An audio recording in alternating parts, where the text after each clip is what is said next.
شادی کرنا چاہتا ہے اس کو ذمہ داری اٹھانے کے لیے مکمل طور پر تیار ہونا چاہیے. اسے پتہ ہونا چاہیے کہ میری زندگی میں یہ چیزیں آنی ہیں اور ان کا بوجھ میں نے برداشت کرنا ہے. وہ کہتی ہیں کہ آج کل جو شادی شدہ جوڑے آتے ہیں وہ ذہنی طور پر تیار نہیں ہوتے. وہ خاندان بڑھانے پر تو تیار ہوتے ہیں لیکن ذمہ داری اٹھانے پر بالکل تیار نہیں ہوتے. پھر وہ بتاتی ہیں کہ اگر آپ اپنے نفسیاتی مسائل کو ساتھ ساتھ رکھیں گے تو یہ بچوں میں ضرور منتقل ہوں گے. بلال قطب کہتے ہیں کہ پہلے ایسے مسائل کیوں نہیں تھے؟ سارے نظام جو گھر کے چلتے تھے ان کی ذمہ داری ایک عورت پر ہوتی تھی. وہ 24 گھنٹے میں سے 18 گھنٹے تو کام لوگوں کی خدمت کرتی تھی. وہ شادیاں کامیاب کیوں ہوتی تھیں؟ اب ہمارے مسائل اگر نکل رہے ہیں تو کیوں نکل رہے ہیں؟ ایک عورت کے پاس ایسی صلاحیتیں ہوتی ہیں کہ اگر وہ استعمال کرنا چاہے تو اپنی اولاد کی بہترین تربیت میں استعمال کر سکتی ہے. مطلب کہ آپ جب غلط باتیں کریں گے، اپنے شوہر سے عورت لڑے گی بچے کے سامنے، تو بچہ ظاہری سی بات ہے یہی چیزیں اپنے اندر بٹھائے گا. بلال قطب کہتے ہیں کہ اب ایسی مائیں اور بچے نایاب ہو گئے ہیں کیوں نہ کہ ہمارے میڈیا اور ٹیلی ویژن پر ایسی چیزیں دکھائی جاتی ہیں جو ہمارے بچوں کی اور ہماری تربیت کے منافی ہیں، ہمارے بچوں کی تربیت کے خلاف ہیں، جیسے سسر کے ساتھ لو افیئر. اب جب ایسی چیزیں ہماری تربیت میں شامل ہو رہی ہیں تو اس کا کیا مطلب ہے کہ یہ گناہ بھی اپرچونٹی ہے. اب آپ بتائیں کہ ہم نے اس کو روکنا کیسے ہے اور اس میں اپنا کردار ادا کیسے کرنا ہے. مریم فیض سائیکولوجسٹ کہتی ہیں کہ میرے پاس کیس ایسے رپورٹ ہوتے ہیں جن میں نوعمر بچیوں سے پوچھا جائے کہ آپ کا پسندیدہ ڈرامہ کون سا ہے تو وہ بتاتی ہیں کہ میں ماں نہیں بننا چاہتی.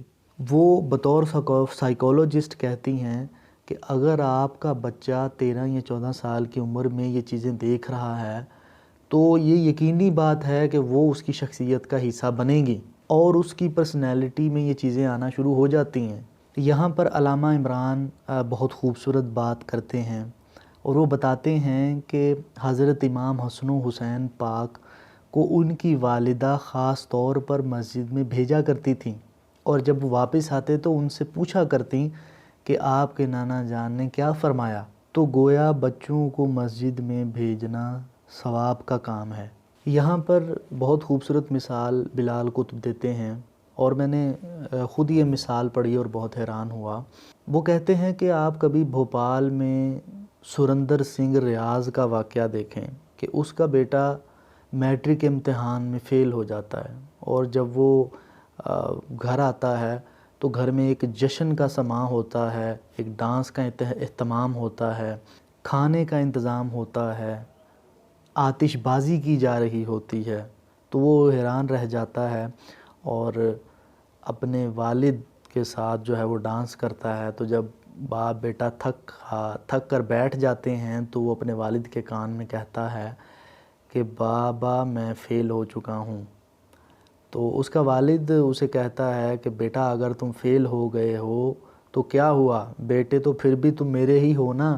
اب تم فیل ہوئے ہو، آئندہ کامیاب ہو جاؤ گے، اور اگر آئندہ بھی فیل ہو گئے تو بیٹے تو پھر بھی تم میرے ہی رہو گے نا. اگر یہ کردار سریندر سنگھ کا ہے تو کتنے آپ نے سریندر سنگھ اپنی زندگی میں دیکھے ہیں. یہ وہی بات ہے ڈاکٹر جاوید اقبال صاحب کی کہ ہم نمبروں کی بنیاد پر اپنی اولاد کو تباہ کر رہے ہیں. ہم انہیں جینے کا ہنر نہیں دے رہے، ہم انہیں خوشی سے جینے کا طریقہ اور سلیقہ نہیں سکھا رہے، ہم نمبروں کی بنیاد پر انہیں تول رہے ہیں. پھر بلال قطب ایک اعداد و شمار بتاتے ہیں. وہ کہتے ہیں کہ آپ سن کر حیران ہوں گے، اچھی یونیورسٹیز سے جو لوگ ٹاپ کرتے ہیں ان میں سے 1% سے بھی کم لوگ اپنی زندگیوں میں کامیاب ہوتے ہیں. 99% لوگ اس دنیا میں کامیاب ہیں اور وہ ہیں جن کو اچھی یونیورسٹیز دیکھنی نصیب تک نہیں ہوئیں. بلال قطب کہتے ہیں کہ جب ہم اپنی ذمہ داری کو قبول نہیں کریں گے اور دوسروں پر چھوڑتے رہیں گے تو مسائل ہمارے کبھی ختم نہیں ہوں گے، یہ بڑھتے رہیں گے. وہ کہتے ہیں کہ آپ کہتے ہیں کہ جہیز اور دیگر رسموں کو صرف علماء ہی برا کہیں، آپ کیوں نہیں کہتے؟ سب کچھ علماء پر کیوں ڈال دیتے ہیں؟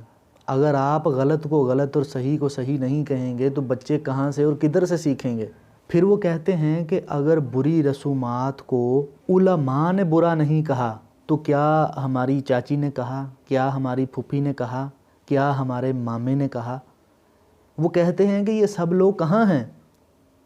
کیا تربیت میں ان کا کوئی کردار نہیں ہے؟ کیا معاشرہ ان سے بہتر نہیں ہو سکتا؟ پھر بلال قطب کہتے ہیں کہ پرانے دور میں تمام لوگ ایک ہی حجرے میں رہا کرتے تھے اور ادھر سیکھنے کو زیادہ ملتا ہے۔ پھر ایک فیملی کاؤنسلنگ کے حساب سے شخص نے بتایا کہ جب آپ ایک جوائنٹ فیملی میں رہتے ہیں تو آپ کو جو کچھ سیکھنے کے لیے ملتا ہے وہ کسی اور جگہ سے نہیں مل سکتا، یہاں اکیلے رہ کر نہیں مل سکتا۔ بلال قطب کہتے ہیں کہ یہاں پر ایک مرتبہ ایرانی اسکالر آئے اور انہوں نے کراچی کے اندر کہا کہ آپ فلیٹ سسٹم نہ بناؤ، تو ہم جوان تھے، ہم نے کہا کیوں نہ بنائیں؟